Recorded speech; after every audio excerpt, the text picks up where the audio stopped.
something. Just say.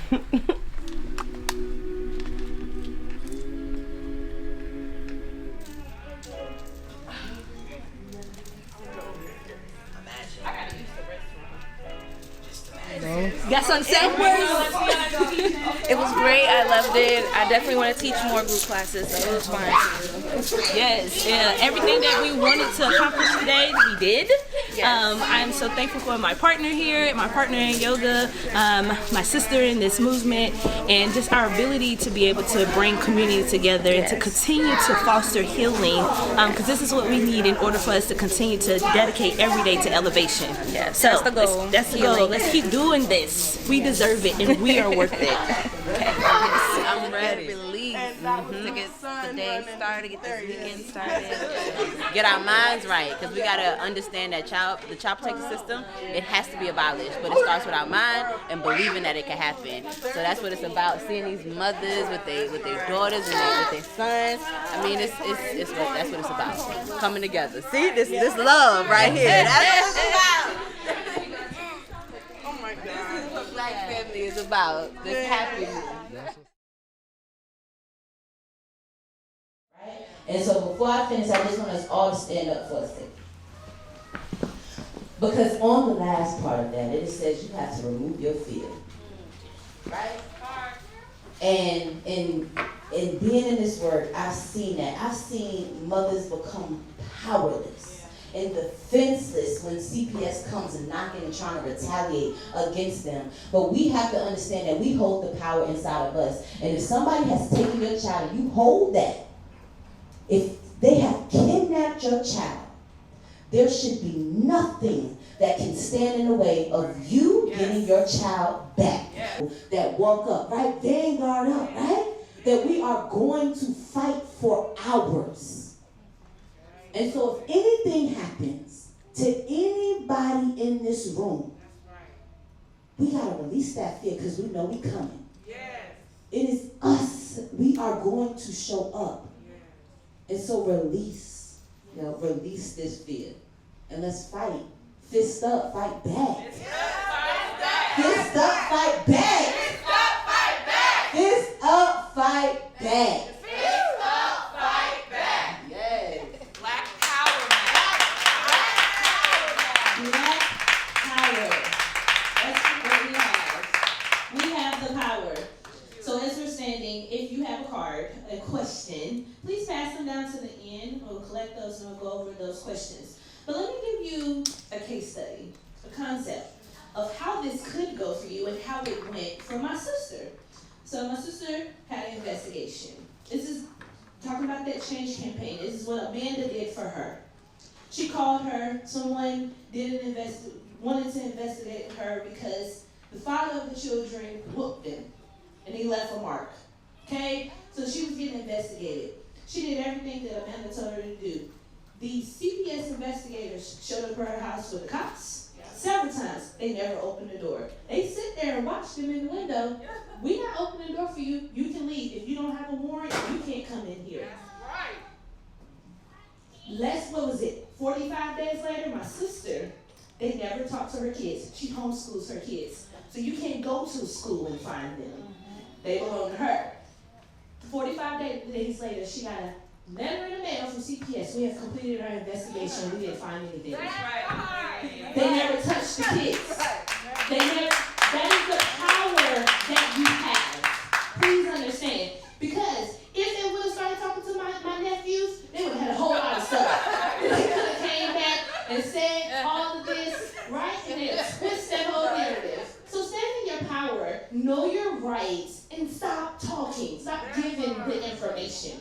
So, who has questions? I would like to get your cards. So this next question is going to allow us to go back into history. And so thank you for asking. But it says, why is this even happening? Why do we have CPS? Who started it? Yes. Yes, a baby. Out of the mouths of babes. I love it. And so we think, so I will just start it and I'm going to pass it down. But when we, this started in slavery. This isn't new. a new concept. It's just that way that we make it legal, right? And so it's something that has been happening for years when you separate mothers and fathers from their children as a way to weaken them.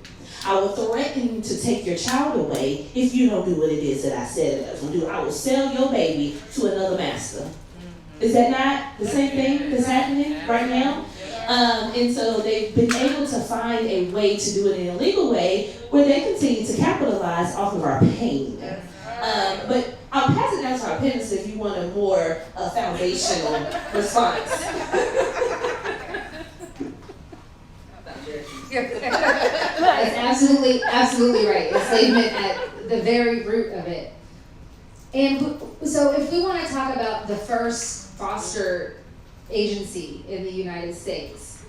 So this happened in the 1850s. There was a white man, a Protestant white man in New York State. And around the 1850s, 1860s, 1870s, they were bringing over a lot of immigrants from Europe, and these immigrants weren't. These are Italian people and Irish people, people that we think are white, but back then they were not racialized as white. And they were bringing them over to do real hard labor, right? Menial labor, very low wages. And this white Protestant guy saw all these people that were not racialized at the time as white coming in, and they were living, absolute awful conditions, right? And he saw the youth being youth in the streets, and he was just terrified about what may happen to his beautiful Protestant upper middle class New York City.